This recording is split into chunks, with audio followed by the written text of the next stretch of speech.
نحمده ونصلي على رسوله الكريم أما بعد أعوذ بالله من الشيطان الرجيم بسم الله الرحمن الرحيم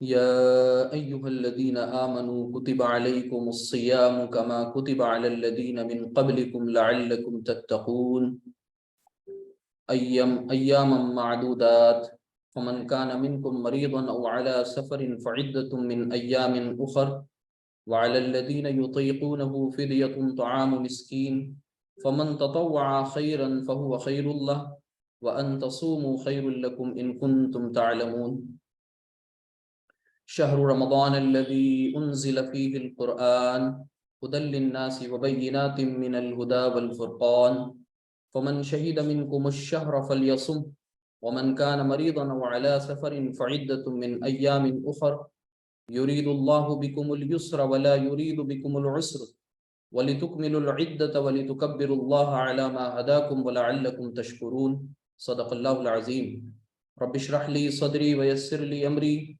واحلل عقدة من لساني يفقهوا قولي واحلل عقدة من لساني يفقهوا قولي ربي يسر ولا تعسر وتمم بالخير ربنا لا تؤاخذنا ان نسینا او اخطأنا آمین یا رب العالمین۔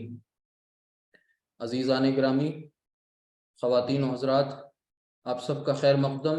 رمضان پریپریشن کورس کے اس لیکچر نمبر 1 میں جیسا کہ آپ سب کو کل کی کلاس میں کچھ اوور ویو کورس کے بارے میں صرف بتایا گیا تھا، اس کا انٹروڈکشن کرایا گیا تھا، تو آپ میں سے جن کی کلاس کل نہیں ہوئی تو انہیں یہ نہیں سوچنا چاہیے کہ آپ کا کچھ سلیبس میں سے کچھ نقصان ہو گیا۔ وہ سب کا سب انشاءاللہ اب آج سے شروع ہونے جا رہا ہے، اور اس کورس کا مقصد سرسری طور پہ یوں سمجھ لیں کہ ہم سب اپنے اس آنے والے مہمان کے استقبال کے لیے خود کو تیار کر رہے ہیں۔ یعنی رمضان المبارک کا مہینہ جو اب سے ہم سے صرف 1 مہینہ دور ہے، اور اس مہمان کے استقبال کے لیے، اس مہمان کے خیر مقدم کے لیے، اس کو ویلکم کرنے کے لیے، اور اس برکتوں اور سعادتوں اور رحمتوں کے مہینے سے زیادہ فائدہ اٹھانے کے لیے ہم سب یہاں اس کلاس میں جمع ہوئے ہیں۔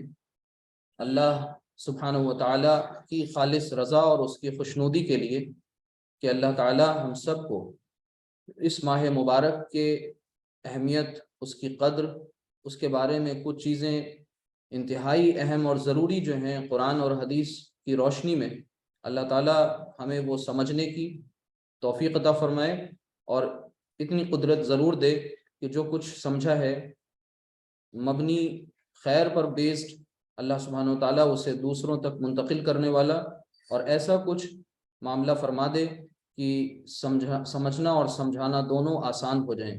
اس نیت کے ساتھ کہ ہم سب انشاءاللہ ان احکامات پر جو آپ کی اس کلاس کے دوران آئیں گے، اللہ سبحانہ و تعالیٰ کے، اس پر ہم انشاءاللہ ہم سب عمل پیرا ہوں گے۔ تو بالکل نیت خالص ہونی چاہیے، اللہ تعالیٰ کے فیصلے بھی انشاءاللہ ضرور ہم سب کے حق میں ہوں گے۔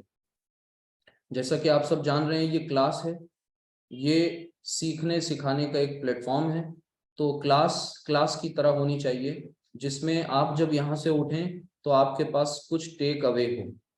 یعنی آپ جب یہاں سے تشریف لے جائیں تو آپ کے پاس کچھ کانٹینٹ ہو جس پہ آپ کو 24 گھنٹے کام کرنا ہوگا انشاءاللہ۔ پھر اگلے دن ملاقات ہوگی کسی نئے ٹاپک اور عنوان کے ساتھ، اور پھر انشاءاللہ وہ آپ کا ہوم ورک ہوگا۔ تو بالکل طالب علمی کے دور میں جیسے آپ کو کلاس ورک اور ہوم ورک ہوتا تھا، تو ٹھیک اسی طریقے سے ہمیں اس کلاس میں بھی اسی نیت سے شامل ہونا ہے کہ ہم کو کچھ چیزیں سمجھنی ہیں، اور اس کے بعد ان پر محنت کرنی ہے، اس کا ریویژن کرنا ہے، اور پھر کل واپس پھر انشاءاللہ اسی وقت حاضر ہونا ہے۔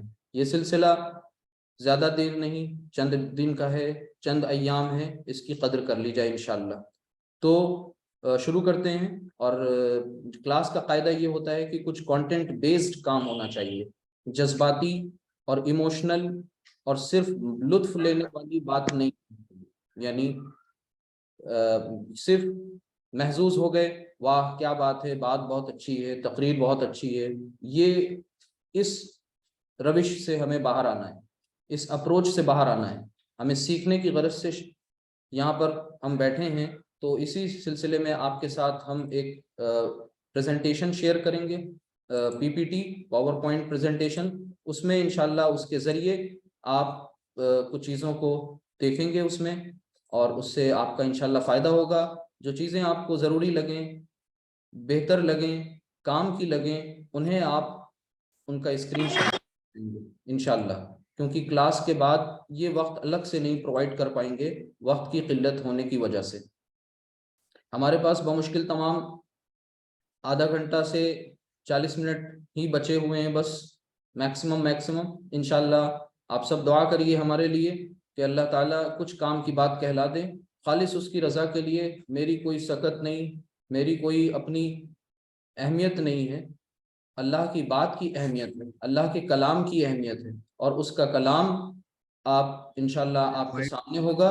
دیکھیے یہ پہلی سلائیڈ کہ رمضان پریپریشن کورس، آج لیکچر نمبر 1 روزے کی حقیقت اور اس کا مقصد، یہ جانیں گے انشاءاللہ ہم لوگ، reality and objective of fasting, یعنی روزے جو ہم رکھتے ہیں، چلے آ رہے ہیں بچپن سے، جب سے آنکھیں کھولی ہیں، مسلم گھرانے میں ہم سب کی پیدائش ہوئی، اور وہاں سے پھر ہم سب نے آنکھیں کھولتے ہی کچھ اور سمجھ آتے ہی کچھ چیزیں دیکھیں اپنے والدین کو کرتے ہوئے، انہوں نے اپنے والدین کو کرتے ہوئے، یہ سلسلہ پیچھے تک چلتا چلا گیا، اور پھر وہی سب کچھ ہم کرنے لگے۔ کبھی ہم نے اس پر سوال نہیں کھڑے کیے، اور اگر سوال کبھی کھڑے بھی کر دیں گے تو یہ بات اچھی نہیں مانی جاتی ہے، معقول نہیں سمجھی جاتی ہے کہ یہ سوال کیوں ہو رہا ہے، یہ سوال نہیں ہے۔ لیکن اب دور ایسا ہے کہ ہر ایک پلیٹ فارم پر چیزیں ایسے ہی ڈسکس ہو رہی ہیں، آپ نہیں بتائیں گے اپنے بچوں کو تو بچوں کو دوسری باتیں، غلط باتیں اور غلط صحیح کی ملی جلی باتیں باہر پتہ چلیں گی۔ تو لہٰذا اب بات کریے ان چیزوں پر کہ آپ روزہ کیوں رکھتے ہیں، اب بات کریے ان چیزوں پر کہ آپ نماز کیوں پڑھتے ہیں، آپ حج کیوں کرنے جاتے ہیں، بیت اللہ کا طواف کیوں کرتے ہیں۔ بغیر اس کے ہمارے ذہن میں جب تک کسی بھی عبادت کے تعلق سے اس کے پیچھے کا لاجک، اس کے پیچھے کی سائنس ہمیں کلیئر نہیں ہوگی، تب تک ہمارے لیے اس عبادت کو کرنا ظاہر سی بات ہے وہ عجیب سا ہوگا۔ تو شروع کرتے ہیں۔ جیسا کہ آپ دیکھ رہے ہیں سورۃ البقرہ کی آیت نمبر 183 183 to 185، 3 آیات کے ضمن میں آپ سے بات ہوگی۔ 3 آیات آپ کے سامنے جو میں نے ابھی تلاوت کری، انہی کو انشاءاللہ بیس بناتے ہوئے اور انہی سے اپنی بات رکھی جائے گی انشاءاللہ، جو کچھ اس میں سیکھیں گے وہ سامنے آئے گا۔ دیکھیے سب سے پہلی آیت اسکرین پر آپ کے سامنے ہے۔ میں نے کہا آپ کو جو چیزیں اہم لگیں، درست لگیں، آپ ان کا اسکرین شاٹ لیتے رہیے گا، بعد میں ہم وقت نہیں دے پائیں گے، ویسے بھی انشاءاللہ یہ ریکارڈنگ رہے گی، آپ دیکھ سکتے ہیں۔ اعوذ باللہ من الشیطان الرجیم، یہ سورۃ البقرہ کی آیت نمبر 183۔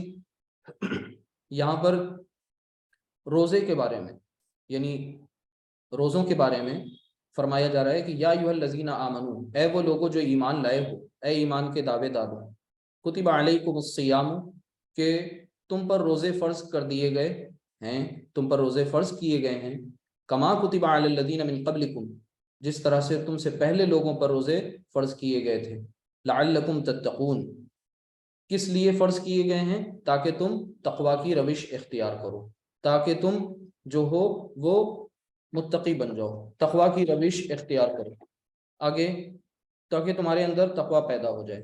دوسری آیت ایام معدودات، یہ ایام معدودات یعنی یہ جو رمضان المبارک کے اس مہینے میں جب تم روزے رکھو گے تو یہ گنتی کے چند روز کے روزے جو تمہیں رکھنے ہیں۔ فمن کان منکم مریضا او علی سفر فعدۃ من ایام اخر، پھر بھی اگر تم میں سے کوئی شخص بیمار ہو یا سفر پر ہو تو وہ دوسرے دنوں میں اتنی ہی تعداد پوری کر لے۔ وعلی الذین یطیقونہ فدیۃ طعام مسکین، اور جو لوگ اس کی طاقت رکھتے ہوں، یعنی جو روزہ نہیں رکھ پا رہے ہیں لیکن اس کی طاقت ان کے پاس ہے کہ وہ فدیہ دے سکیں، تو وہ ایک مسکین کو کھانا کھلا کر روزے کا فدیہ ادا کر دیں۔ اب یہ مسائل ہمیں نہیں ڈسکس کرنے یہاں پر، چونکہ یہ آیت سیکوینس میں ہے اس لیے میں پڑھ رہا ہوں، اصل تو ہمیں وہ چیز جاننی ہے، آگے دیکھیں گے انشاءاللہ۔ فمن تطوع خیرا فهو خیر اللہ، اس کے علاوہ اگر کوئی شخص اپنی خوشی سے کوئی نیکی کرے تو یہ اس کے حق میں بہتر ہے۔ وَأَن تَصُومُوا خَيْرٌ لَكُمْ إِن كُنتُمْ تَعْلَمُونَ، اور اگر تم تو تم کو سمجھ ہو تو روزے رکھنے میں تمہارے لیے زیادہ بہتری ہے.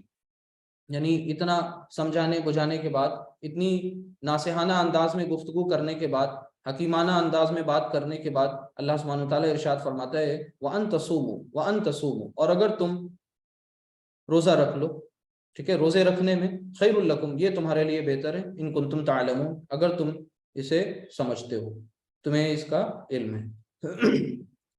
آگے شہر رمضان الذی انزل فیہ القرآن.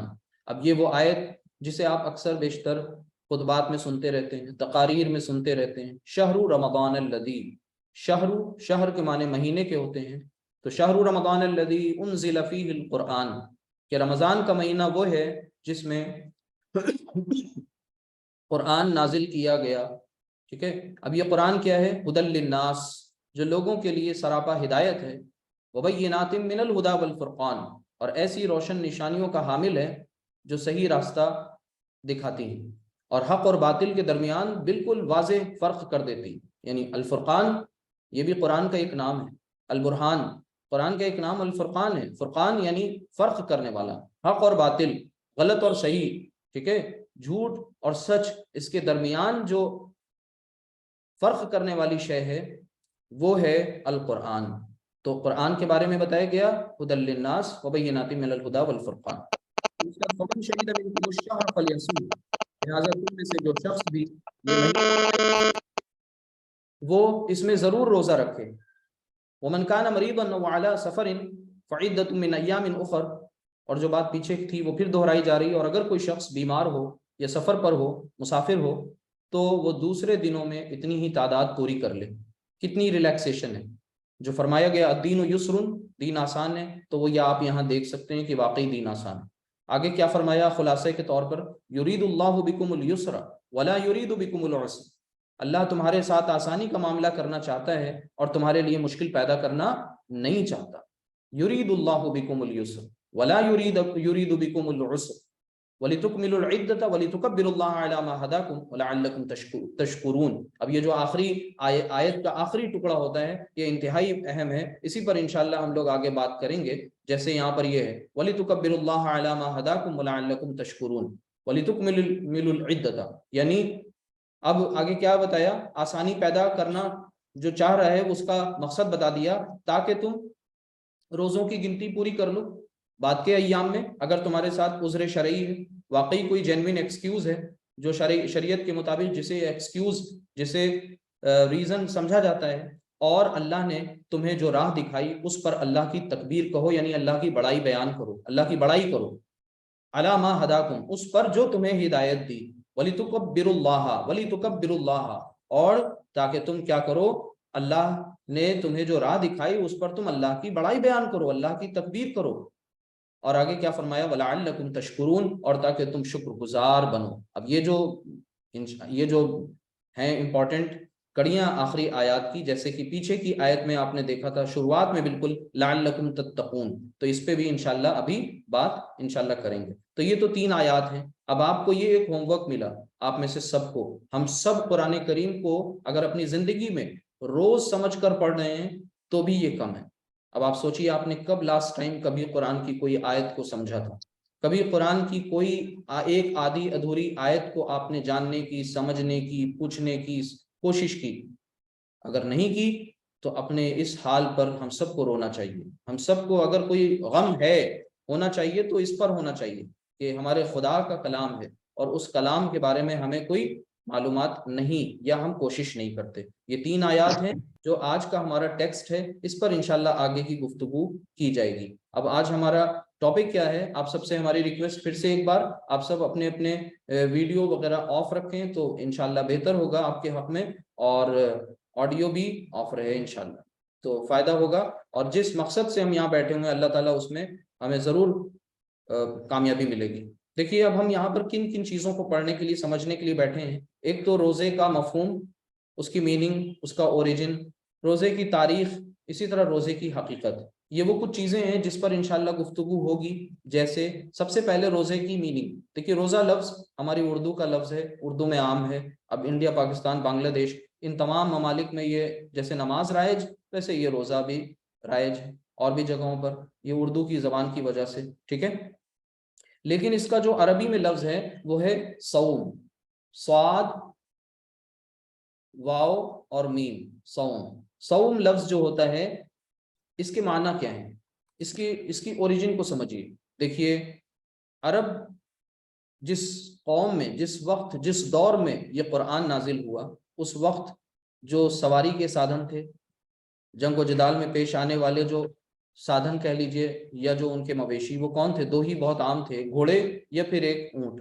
تو آپ کو ان کی مثالیں بہت ملیں گی، احادیث میں بھی، قرآن کریم میں بھی اونٹ کی مثال آپ کو مل رہی ہے. تو یہاں پر صوم لفظ جو ہے وہ دراصل رک جانے کو ہے، معنی میں آتا ہے، اپنے آپ کو روک لینا، رک جانا. کس بات سے؟ وہاں پر عرب جو تھے وہ اپنے گھوڑوں کی ٹریننگ کے لیے، یعنی گھوڑوں کو ہر حال سے نپٹنے کے لیے، ان کو تیار کرنے کے لیے، ان کو فزیکلی اسٹرانگ کرنے کے لیے، ان کو وہ کیا کرتے تھے؟ کچھ دن کھانے پینے سے دور رکھتے تھے تھوڑا، ٹھیک ہے. تو ان کی ٹریننگ کراتے تھے، اس چیز کو وہ کہتے تھے صوم. اور یہی صوم لفظ ہماری شریعت کی اصطلاح میں جب ہم ایک مخصوص پیریڈ آف ٹائم کے لیے، ٹھیک ہے، ایک مخصوص وقت کے لیے، یعنی یہاں سے یہاں تک کے لیے یہ ایک ٹائم ڈیوریشن ہے، اس ٹائم ڈیوریشن میں ہم نے اپنے آپ کو دو بڑی چیزوں سے روکا ہوا ہے. کیا وہ دو بڑی چیزیں ہیں؟ یعنی کھانے پینے کی اشیاء سے، بھوک اور پیاس سے، یعنی بھوک اور پیاس کو ہم پورا کرنے کے لیے، بھوک کو مٹانے کے لیے، پیاس بجھانے کے لیے نہ تو ہم کھانا کھائیں گے نہ پانی پیئیں گے، ٹھیک ہے. اور پھر اس کے بعد جو ازدواجی تعلقات ہیں، یعنی تعلق زن و شوہر، ایک شوہر اور بیوی کے درمیان، وہ بھی رشتہ قائم نہیں ہوگا اس مخصوص وقت کے لیے. یہ اللہ سبحانہ وتعالیٰ کی طرف سے حکم ہے، اور یہی شریعت کی اصطلاح میں اسی کو صوم کہتے ہیں، ٹھیک ہے. اسی صوم کی جمع جو ہے وہ سیام ہے، اور اسی لیے آپ دیکھیے رمضان کے مہینے کو ماہ سیام بھی کہتے ہیں، ٹھیک ہے. تو یہ جو صوم ہے اس کی تاریخ، اس کی آپ کو اوریجن پتہ چل گئی. دوسری بات، اب اس کی تاریخ پر آئیے. تاریخ یعنی ہسٹری. کیا یہ روزہ صرف اور صرف ہم اس امت پہ اللہ سبحانہ تعالیٰ نے فرض کیا؟ نہیں. اس کے لیے آپ جو پیچھے آپ نے آیات کی تلاوت کی اور ان کا مفہوم جانا، سلیس ترجمہ آپ کے سامنے آیا، تشریح نہیں آئی، اس میں ایک بات آپ نے دیکھی شروع میں ہی بالکل، وہ کیا؟ یا ایھا الذین آمنوا، اے وہ لوگوں جو ایمان لائے، کتب علیکم الصیام، کہ تم پر روزے فرض کر دیے گئے ہیں.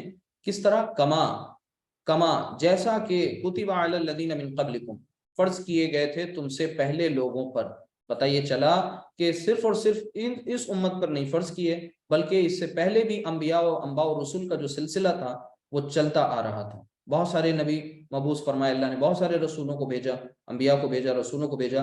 تو جب ان کی قوم میں، ان کے لوگوں میں دیگر پرانے اور جو مختلف مذاہب الگ الگ نام سے موسوم ہیں، جانے جاتے ہیں، ان میں بھی روزے کا تصور تھا، الگ الگ شکلوں میں، نام الگ الگ ہیں. آج بھی یہ تصور پایا جاتا ہے، ٹھیک ہے. آج بھی یہ مختلف ادیان اور مختلف مذاہب میں، ہمارے یہاں ہندوستان میں دوسرے اور جو مذہب کے ماننے والے لوگ ہیں ان کے یہاں بھی اس روزے کا تصور ہے. اب سوال یہ پیدا ہوتا ہے کہ آخر یہ روزے کا تصور ہے کیوں؟ روزے کی تو پھر جاننے کی ضرورت پڑتی ہے بھئی روزے کی حقیقت، یعنی روزہ اصلاً ہے کیا.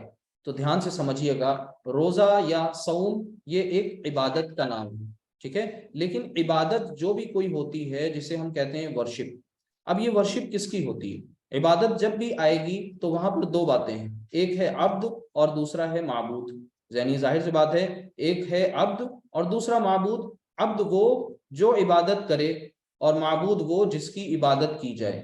تو عبادت میں دو ہیں اس میں شامل، ٹھیک ہے، دو پوائنٹس. تو عبد جو ہے وہ کون ہے؟ وہ ہے دراصل غلام. وہ ہے دراصل ایک ایسا شخص جس نے اپنی مرضی اور منشا، اپنی تمام تر خواہشات، اپنی تمام جبلی خواہشات، جبلی کہتے ہیں وہ جو آپ کے اندر حیوانی تقاضے ہیں، جو حیوانی تقاضے آپ کے اندر موجود ہیں، ٹھیک ہے. حیوانی کہتے ہیں جو پاشوک پروتیاں آپ کے اندر، اینیمل انسٹنکٹس ہیں، یعنی وہ چیزیں جو جانوروں میں بھی ہیں.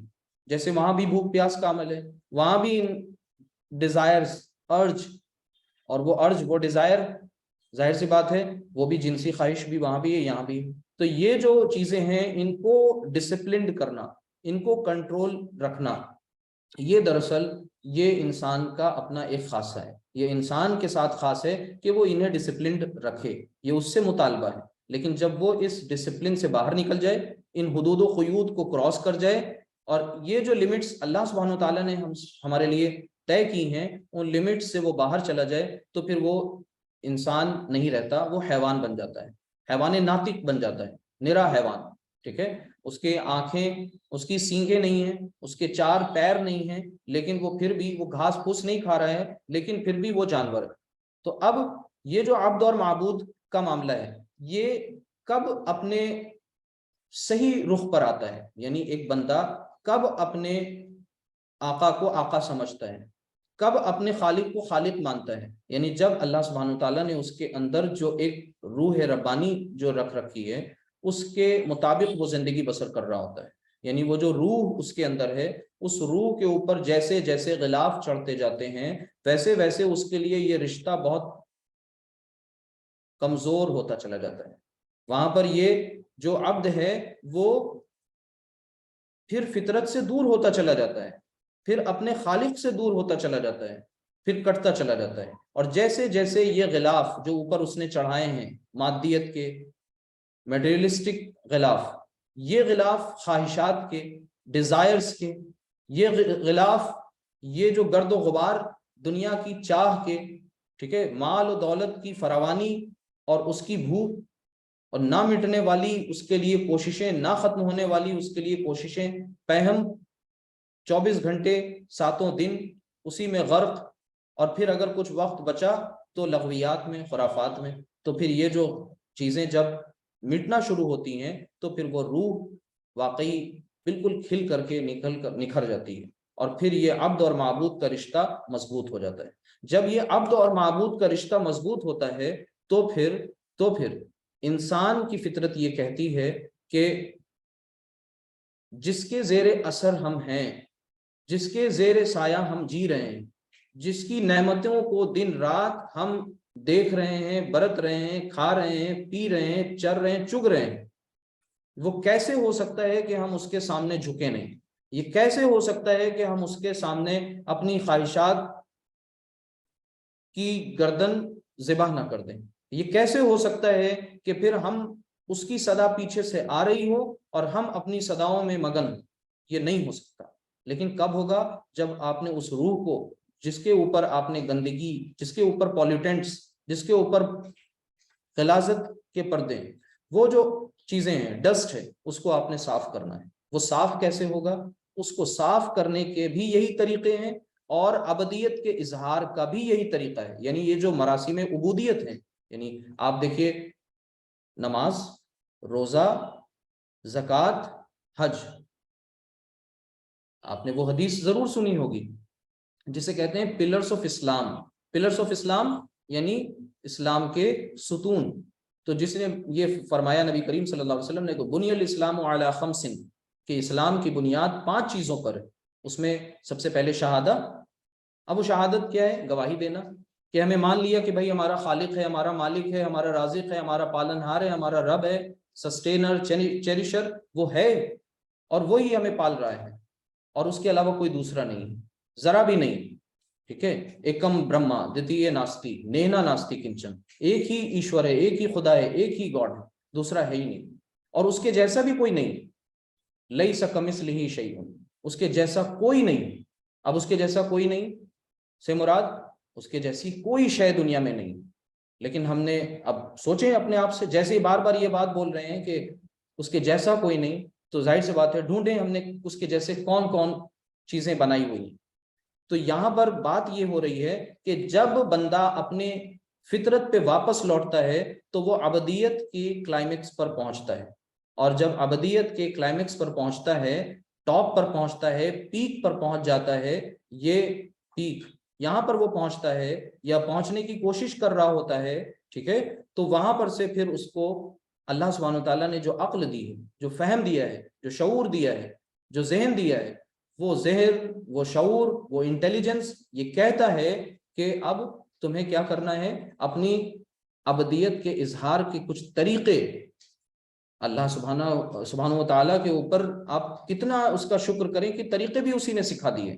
کہ ٹھیک ہے تم اپنے آپ کو بندہ بتانا چاہ رہے ہو، بندگی تسلیم کرنا چاہ رہے ہو، تو آؤ تم میری بارگاہ میں اور اپنی جبین جو ہے اپنی پیشانی رکھ دو، ٹھیک ہے، لیکن پھر اس کے بعد بغاوت نہیں کرنا، سرکشی نہیں کرنا، پھر اس کے بعد ملاوٹ نہیں کرنا، آمیزش نہیں کرنا۔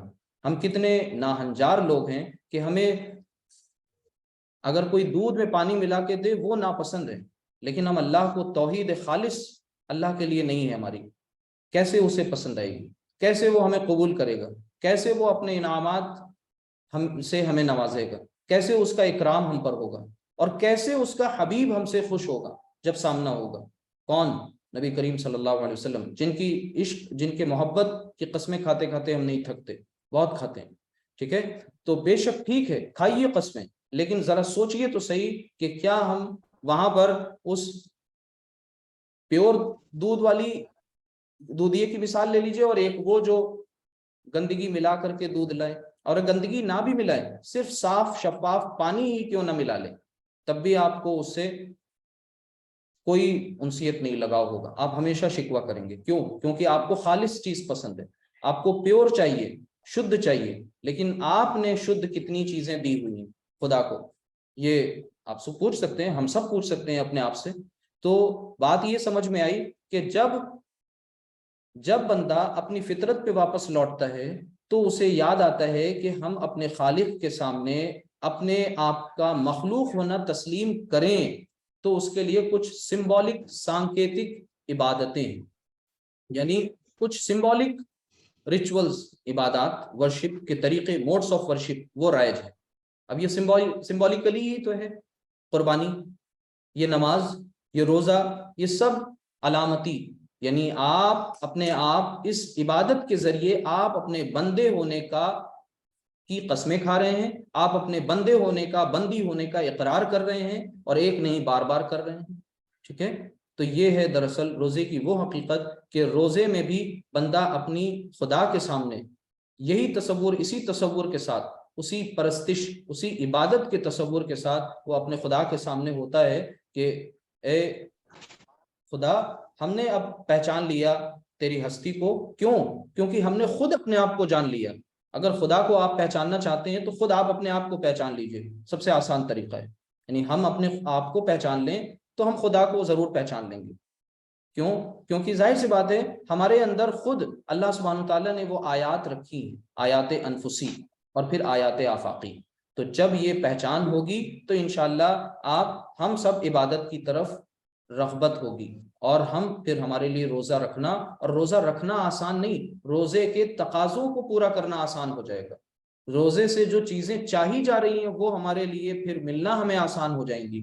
تو اب اگلا مرحلہ وہی ہے، یہاں پر سے ایک صوم کی بات سمجھ میں آ گئی، روزے کی تاریخ میں یہ پتہ چلا کہ قرآن ہی ہمیں اس بات کی طرف اشارہ کر رہا ہے کہ یہ کوئی پہلی بار نہیں بلکہ اس سے پہلے بھی انبیاء اور رسول کا سلسلہ تھا۔ اب آگے دیکھیے گا کہ رمضان کے روزوں کی فضیلت کیا ہے، خاص طور سے یہ اللہ سبحانہ تعالیٰ نے یہ برکت کا، رحمت کا جو مہینہ ہم سب کو دیا ہے، اس برکت والے مہینے کی فضیلت کیا ہے۔ تو اس میں ہم آپ کے سامنے 3 احادیث پیش کریں گے، آپ سب ان احادیث کو سمجھیں، یاد کریں انشاءاللہ۔ دیکھیے یہ صحیح بخاری میں درج ہے یہ حدیث، اور نبی کریم صلی اللہ علیہ وسلم کا فرمان ہے کہ دیکھیے چین آف نیریٹرز، اس کے بعد یہاں سے متن شروع ہوتا ہے، عن ابی ہریرہ، ابو ہریرہ رضی اللہ تعالیٰ عنہ اس کے راوی ہیں، قال رسول اللہ صلی اللہ علیہ وسلم من صام رمضان ایمانا و احتسابا غفر له ما تقدم من ذنبه، کہ جس کسی نے روزے ایمان اور خالص نیت کے ساتھ رکھے، کون سے روزے؟ رمضان کے روزے،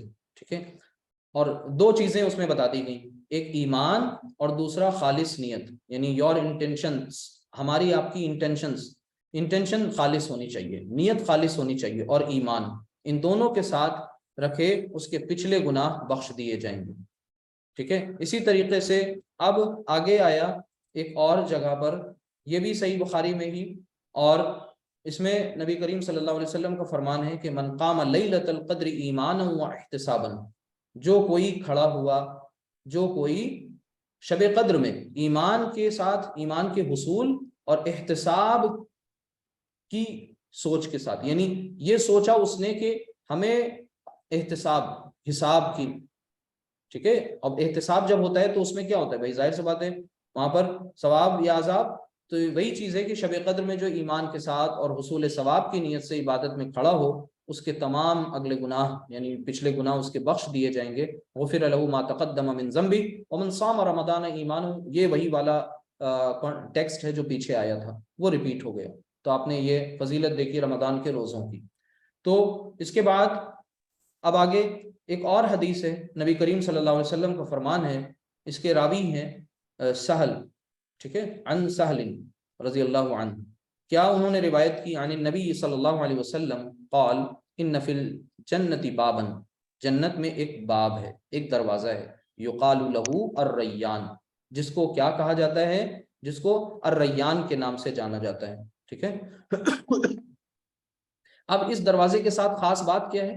یدخل منہ الصائمون یوم القیامت، اب اس میں داخل ہوں گے کون؟ اس دروازے کے ذریعے، یعنی باب الریان جو ہے، الریان، اس کے اس دروازے سے جو داخل ہونے والے لوگ ہوں گے وہ کون ہیں یوم القیامت کے دن؟ قیامت کے دن وہ الصائمون، ریان. روزے دار. لا يدخل منہ احد غیرہم، اب یہ بڑی اہم بات ہے. کیا اہم بات ہے؟ لا يدخل منہ احد غیرہم، کہ اب ان کے سوا کوئی اور اس میں سے داخل نہیں ہوگا. اور پھر یقال این الصائمون، اور جب پکارا جائے گا کہ روزے دار کہاں ہیں؟ این الصائمون، کہاں ہیں؟ Where are those who kept fast، جہاں جو روزہ رکھتے تھے، روزہ رکھا کرتے تھے. فیقومون، تو وہ کھڑے ہو جائیں گے. صدا جب آئے گی تو وہ کھڑے ہو جائیں گے. کون؟ صائمون، روزے دار. لا يدخل منہ احد غیرہم، اب ظاہر سی بات ہے وہ کھڑے ہو جائیں گے، ان کے سوا اس سے اور کوئی نہیں اندر جانے پائے گا، یعنی کہ کوشش کر کے بھی نہیں جانے پائے. فَإِذَا دَخَلُوا اُغْلِقَ، اور جب یہ لوگ اندر چلے جائیں گے تو وہ دروازہ جو ہے وہ بند کر دیا جائے گا. فَلَمْ يَدْخُلْ مِنْهُ أَحَدٌ، اور پھر اس سے کوئی اندر نہ جا سکے گا. اب یہ جو بار بار بات کہی جا رہی ہے، ہمارے آپ کے نگاہ میں اس کی کیا اہمیت ہونی چاہیے؟ یعنی ظاہر سی بات ہے ہم میں سے شاید ہی کوئی یہاں پر ہوگا جو روزے نہ رکھتا ہو بغیر کسی عذر کے، لیکن اب جیسے جیسے یہ مادیت کا دور آ رہا ہے، یعنی میٹریلسٹک دور جو بڑھتا جا رہا ہے، ٹھیک ہے، اب اس میں یہ بھی رجحان ہے، جیسے روزوں میں کوتاہیاں ہوتی ہیں، نماز میں کوتاہیاں ہوتی ہیں، ویسے ہی اب روزوں میں بھی کوتاہیاں ہو رہی ہوتی ہیں. ٹھیک ہے. اگر روزے رکھے بھی کہیں جا رہے ہیں تو ان تقاضوں کو پورا نہیں کیا جا رہا ہے جو روزہ ڈیمانڈ کرتا ہے. تو یہ سب کچھ ہے ہم سب کے لیے لمحہ فکریہ. کیا ہم اس باب الریان یعنی الریان جو یہ دروازہ ہے اس کے مصداق ہیں کہ ہم اس میں انشاءاللہ داخل ہوں؟ تو اس کے لیے ہمیں اب سب کو اپنے بارے میں اپنے آپ سے پوچھنا چاہیے. اب ظاہر سی بات ہے آپ سب یہ سوچ رہے ہوں گے، بلکہ یہ سوال پیدا ہونا چاہیے کہ یہ اسلام میں نیکیوں کے لیے کچھ خاص مہینے، ماہ و سال کیوں متعین کر دیے جاتے ہیں؟ جیسے کہ مخصوص رحمتوں کے نزول کے لیے، نیکیوں کے بدلے انعامات کی بارش جب ہوتی ہے تو اس کے لیے کچھ مخصوص کچھ اسپیسیفک دن، ڈیز ہیں، جیسے یوم عاشورہ، ٹھیک ہے، جیسے عشرہ ذوالحج، ٹھیک ہے، جیسے آپ یہ دیکھ رہے ہیں رمضان المبارک کا مہینہ اور اس میں بھی لیلۃ القدر، اور اس میں بھی آخری عشرہ اور اس میں بھی لیلۃ القدر. تو یہ جو ایام کا انتخاب اور سلیکشن کیوں ہوتا ہے ماہ و سال کا؟ اس کے لیے آپ ایک بات کو بہت اہم ہے وہ دھیان سے سمجھیے گا. دیکھیے اللہ سبحانہ وتعالیٰ نے ہم انسانوں کے لیے بہت سی مثالیں قرآن میں بیان کی ہیں، ٹھیک ہے، کس لیے؟ تاکہ ہم سمجھ جائیں کانسیپٹس کو اور الجھے نہ.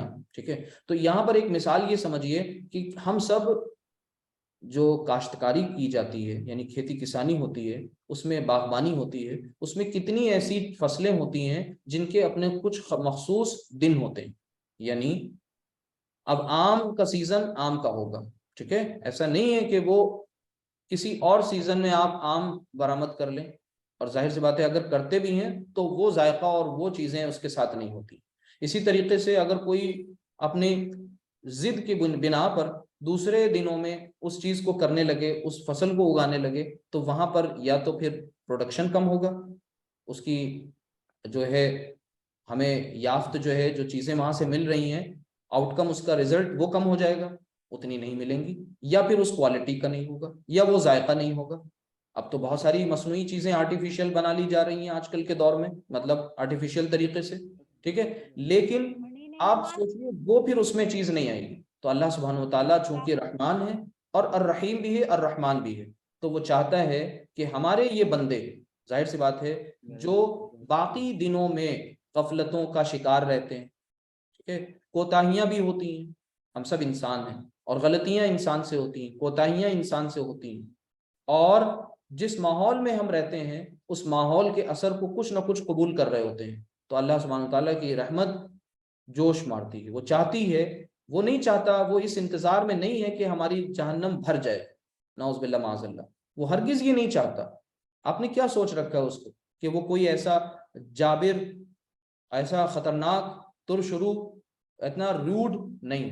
اللہ سبحانہ تعالیٰ الرحمن ہے، الرحیم ہے، لیکن ساتھ میں ستار بھی ہے، غفار بھی ہے، تو جب الستار ہے، غفار ہے، تو ساتھ ہی ساتھ وہ قہار بھی ہے، تو یہ دونوں چیزیں ہمیں اس کی سمجھنی ہے، اس کی جو صفات ہیں بتمام و کمال اس کے اندر موجود ہیں، تو وہ یہ نہیں چاہتا کہ ہمارے بندے جو ہیں وہ کیا ہوں، تباہ و برباد ہوں، ہلاک ہوں، تو وہ ہم کو ایسے کچھ سیزن، ایسے کچھ نیکی کمانے کے جو بمپر آفرز نکالتا رہتا ہے، اور پھر وہ چاہتا ہے کہ ہم سب اپنی سابقہ زندگی، پچھلی جو زندگی ہے اس پر نادم و شرمندہ ہوں، اور اس ایسے دنوں، ایسے ماہ، ایسی راتیں، ان کا ہم بھرپور استعمال کریں، اور اتنا بہترین استعمال کریں کہ پھر ایک ایک ساتھ، ایک ایک گھڑی کی پوری قدر کریں، اور پھر اس کے بعد اس پورے ایک مہینے کے ذریعے ہماری آگے کا پورا دورانیہ ہے، پوری جو لائف اسپین ہے، یا سال کے باقی جو دن ہیں، وہ ہمارے ڈسپلنڈ ہو جائیں۔ تو یہ کچھ اس کے پیچھے ایک اہم لاجک ہے، اللہ سبحانہ و تعالیٰ بہتر جانتا ہے کہ اس نے ایسا ہمارے ساتھ کیوں کیا، لیکن ہم اس کے ساتھ اچھا گمان ہی کر رہے ہوتے ہیں، اس بنا پر یہ سوچتے ہیں کہ اللہ تعالیٰ بے شک ہم سب کے لیے بہت رحیم ہے، بہت کریم ہے۔ اگر وہ اپنی پر آ جائے اور وہ واقعی حساب برابر کرنے پہ آ جائے، تو آپ کو کیا لگتا ہے ہم آپ آکسیجن کے حقدار ہیں؟ ہم آپ اس کے ذریعے جو یہ دنیا میں ہمیں چیزیں مل رہی ہیں، طرح طرح کی چیزیں ہم کھاتے ہیں، اس کے بعد نعمتیں کھاتے ہیں اور ان سے فائدہ اٹھاتے ہیں، اور پھر اس کی زمین پر چلتے ہیں، اور اس پر ہم بتائیے برے کام کر رہے ہوتے ہیں، کچھ تو ہمارا نہیں ہے، سب اس کا ہے، پھر بھی ہم اس سے کٹے ہوئے ہیں۔ وہ ہمیں بلا رہے ہیں، فَفِرُّوا إِلَى اللَّهِ، لوٹ آؤ، پلٹ آؤ اپنے خدا کی طرف، اللہ کی طرف، یہ صدا قرآن لگا رہا ہے، فَفِرُّوا إِلَى اللَّهِ، دوڑو اور سبقت حاصل کرو، کس میں؟ نیکیوں میں، فَاسْتَبِقُوا الْخَيْرَاتِ، نیکی کے کاموں میں سبقت لے جاؤ، ایک دوسرے سے اگر کوئی کمپٹیشن ہو تو یہ نیکی کے کاموں میں ہو، بڑھ چڑھ کر کے نیکی کرنے کا جذبہ اور شوق ہمارے اندر پیدا ہو۔ تو آگے دیکھیں پھر روزے کا مقصد، تو روزے کا مقصد یہ ہمارے اس لیکچر کا انتہائی اہم حصہ کہ لعلکم تتقون، جو آیت شروع میں تلاوت کری آپ نے، سب سے پہلی آیت پڑھی، اس آیت میں یہی ہے، یا ایھا الذین آمنوا، اے وہ لوگوں جو ایمان لائے ہو، کتب علیکم الصیام کما کتب علی الذین من قبلکم لعلکم تتقون، لعلکم تاکہ تم تقوی تمہارے اندر پیدا ہو، تاکہ تم متقی ہو جاؤ۔ اب یہ تقوی کیا چیز ہے؟ نبی کریم صلی اللہ علیہ وسلم نے فرمایا التقوی ہا ہنا، التقوی ہا ہنا، تقوی یہاں ہے، ٹھیک ہے، یعنی جب انسان کے اندر تقوی نہیں ہوتا ہے، یعنی اللہ کا خوف، تو پھر وہ ظاہر سی بات ہے ایک بہت موٹا سا فرق ہوتا ہے۔ اللہ سبحانہ تعالیٰ نے کچھ چیزیں حرام کی ہوئی ہیں، کچھ چیزیں حلال بنائی ہیں، ہم کچھ پرمیسیبل، کچھ پروہیبٹڈ، کچھ پرمیٹڈ، کچھ پروہیبٹڈ، تو کچھ منع ہے، ممنوع ہے، اور کچھ مباح ہیں، ٹھیک ہے، آپ سب جانتے ہیں اس بات کو اچھی طرح۔ یہ ہمارے لیے کیوں کریے؟ کیوں؟ وہ ہمیں جانتا ہے کہ ہماری اس ہیومن سائیکالوجی کے لیے، ہماری اس ہیومن مشینری کے لیے، انسانی جسم کے لیے، انسانی روح کے لیے کون سی چیزیں خطرناک ہیں۔ کیوں؟ کیونکہ وہ ہمارا بنانے والا ہے، کریٹر ہے۔ جب وہ ہمارا خالق ہے تو خالق جانتا ہے کہ اس کی ذریعے بنائی ہوئی مخلوق کو کیا چیزیں اس کے لیے درست ہیں اور کیا چیزیں اس کے لیے درست نہیں۔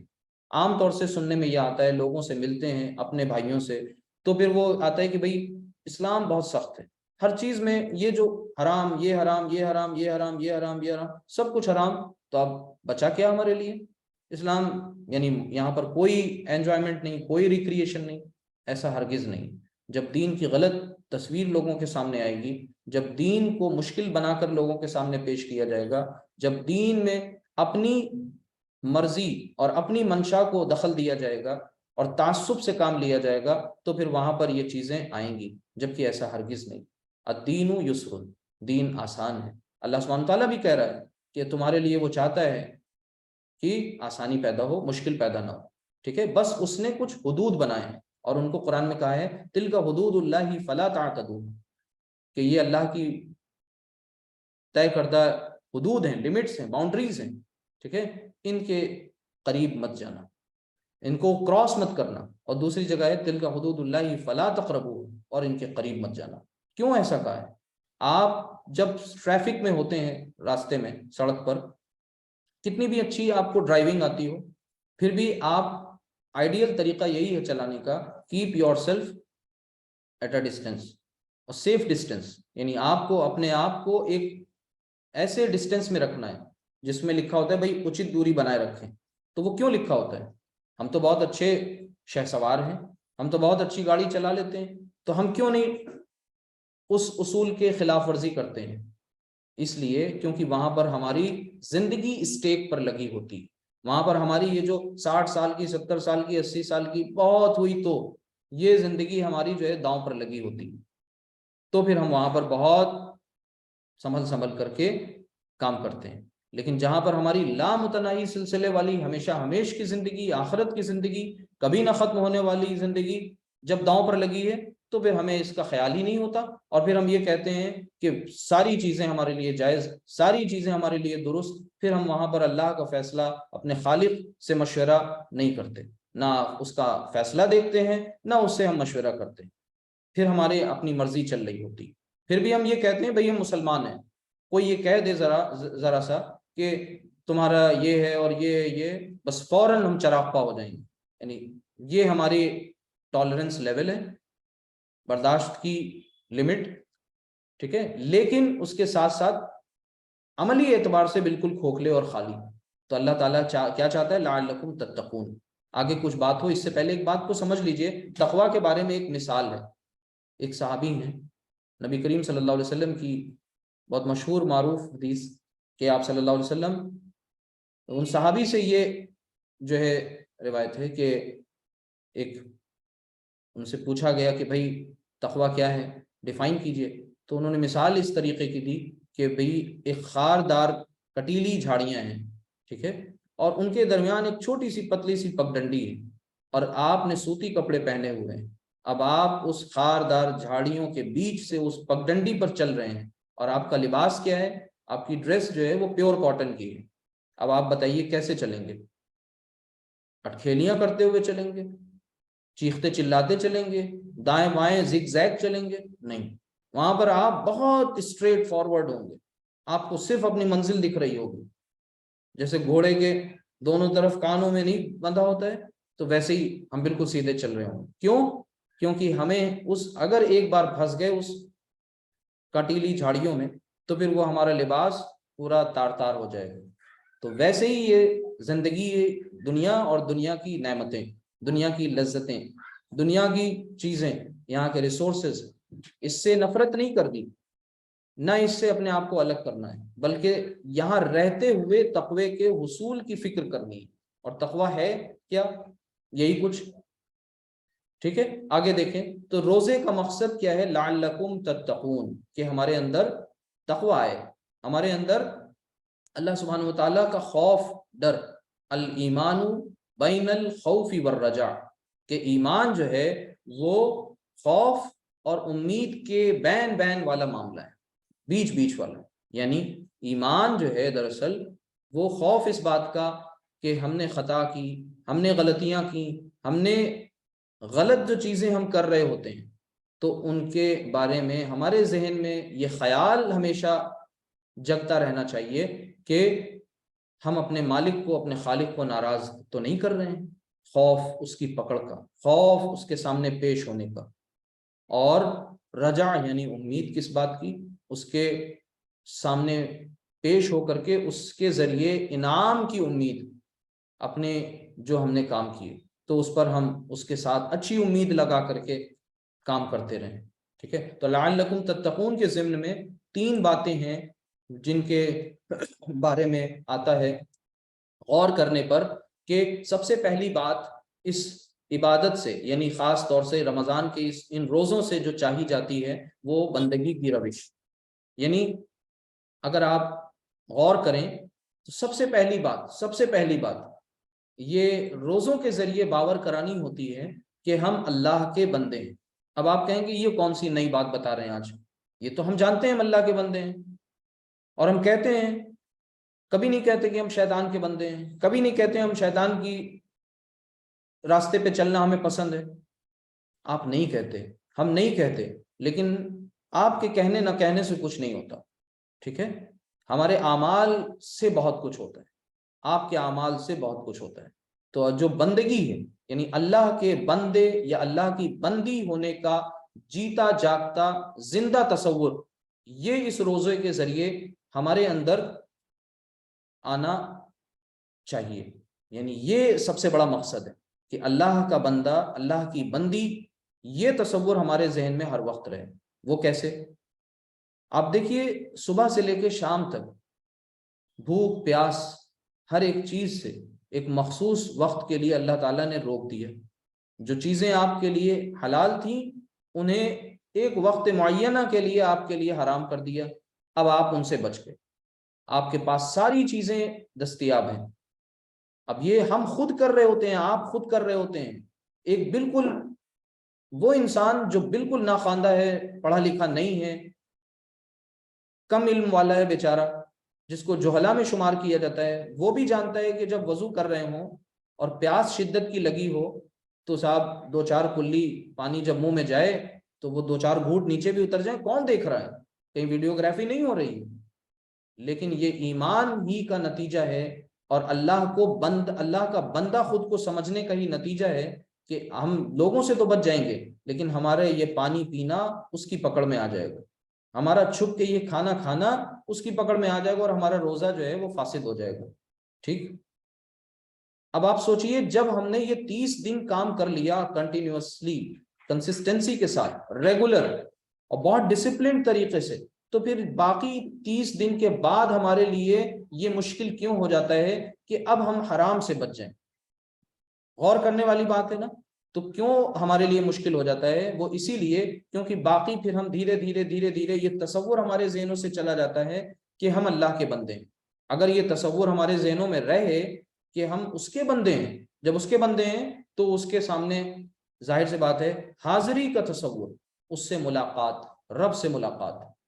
ٹھیک ہے، یعنی رب کے بندے، رب سے ملاقات، یہ دونوں تصور جب جمع ہو جائیں، اکٹھا ہو جائیں تو نور علی نور. یعنی بندہ آیا ہی دنیا میں اس لیے ہے کہ وہ اپنے مالک سے ملنا ہے اس سے. ٹھیک ہے، یہ جو موت ہے یہ کیا ہے؟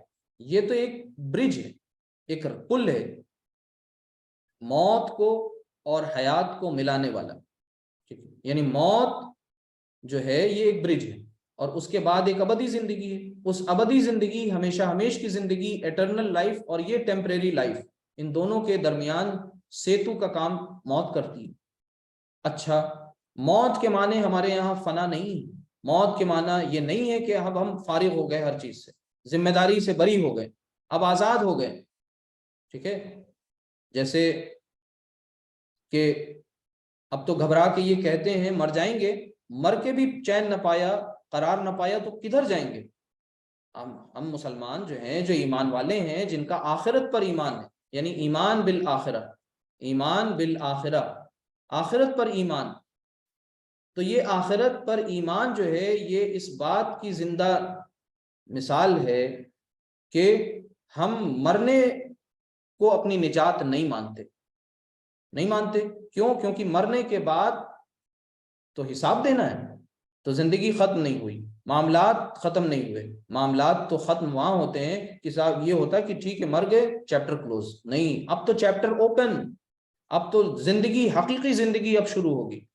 ایک ناول نگار ہیں، افسانہ نگار، اور ان کا نام ہے ریحان احمد یوسفی، ابو یحییٰ ان کا پین نیم ہے. ان کی ایک ناول ہے بہت، جب زندگی شروع ہوگی. انہوں نے بڑی خوبصورت انداز میں پورا منظر کشی کی ہے اس چیز کی کہ جب زندگی شروع ہوگی. آپ کو اللہ توفیق دے تو اسے آپ پڑھیے، دیکھیے، سنیے. اس میں یہ پورا تصور آخرت کا، زندہ تصور، پوری تصویر سامنے کھینچ دی. تو یہ جو آخرت کا ہمارے سامنے مدھم ڈم اور بالکل بجھا ہوا تصور ہے، دراصل برائیوں پر آمادہ اسی وجہ سے انسان ہو جاتا ہے. اچھا، بندگی کیا ہے؟ زندگی آمد برائے بندگی، زندگی بے بندگی شرمندگی. یعنی زندگی ہے ہی اسی لیے کہ بندگی کی جائے، اور زندگی ایسی زندگی جو بندگی سے خالی ہو وہ سراسر شرمندگی ہے، وہ سراسر ندامت ہے. کیوں؟ ایک انسان، ایک بیٹا اپنے باپ کو نہ پہچانے، ٹھیک ہے، ایک محسن، ایک وہ شخص جو اپنے محسن کو نہ پہچانے، احسان کرنے والے کو، بتائیے اس سے بڑا جاہل، اس سے بڑا ناخواندہ تو کوئی اور نہیں ہوگا. اسی طریقے سے روزے سے ایک ٹریننگ ہمیں اور دی جاتی ہے، وہ ہے صبر، صبر کی تلقین. اور آپ کو پتہ ہے نبی کریم صلی اللہ علیہ وسلم کی حدیث ہے، الصبر ضیاء، صبر جو ہے وہ روشنی ہے. صبر روشنی ہے. کیوں کہا گیا روشنی؟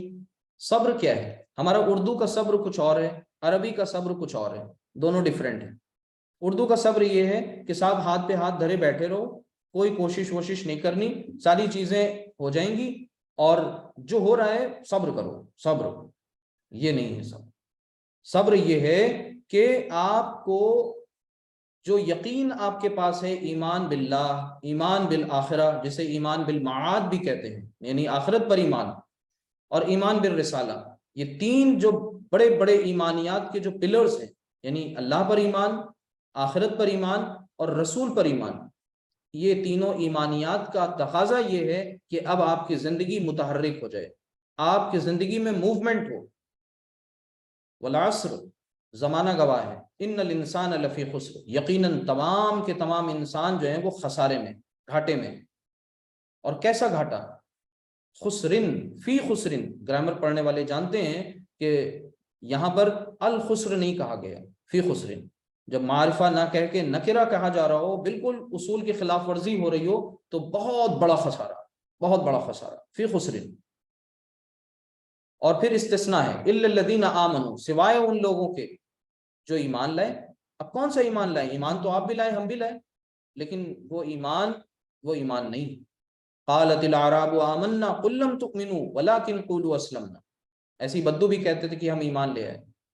تو فرمایا، کہا کہ نہیں، اسے کہو وہ ایمان نہیں لائے، ہرگز نہیں لائے، بلکہ وہ اسلام لائیں.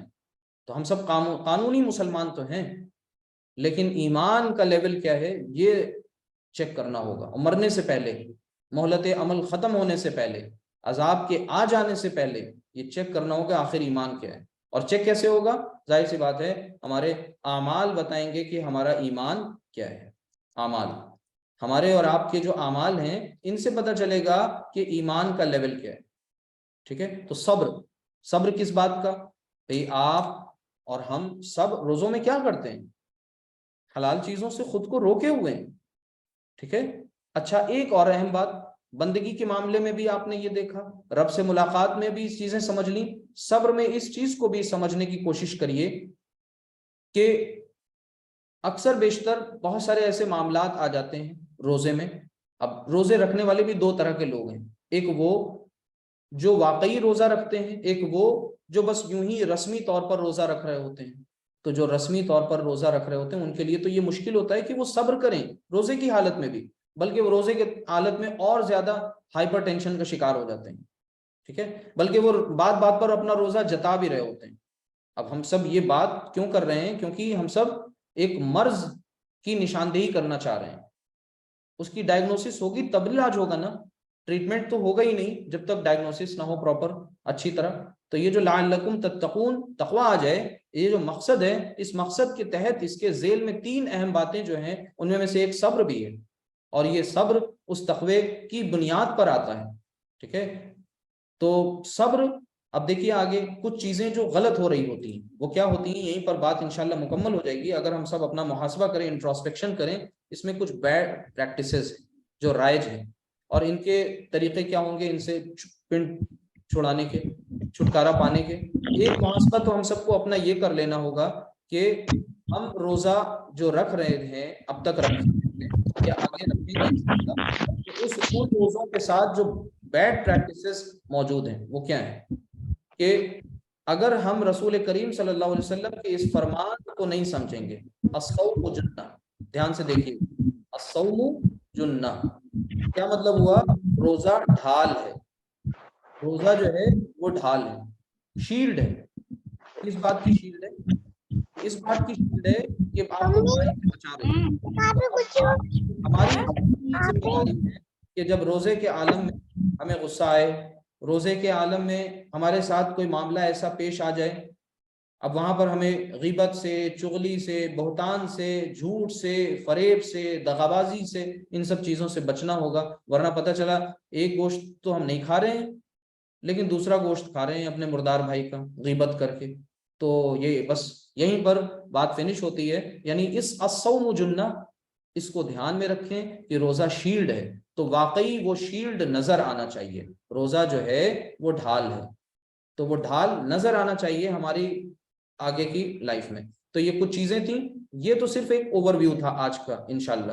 اب انشاءاللہ ہم لوگ نیکسٹ میں اس میں یہ بھی دیکھیں گے جو چیزیں یہاں پر رہ گئی ہیں، اور پھر رمضان کا، قرآن کا اور ہم سب کا آپس میں باہمی کیا تعلق ہے۔ اس کے بعد ہمارا وہ نصاب شروع ہو جائے گا جس میں ہم وہ چیزیں سیکھیں گے جو ہمارے اس پورے مہینے میں انشاءاللہ کام آئیں گی۔ جی کسی کو کوئی ہینڈ ریز کیا ہے، سوال ہے؟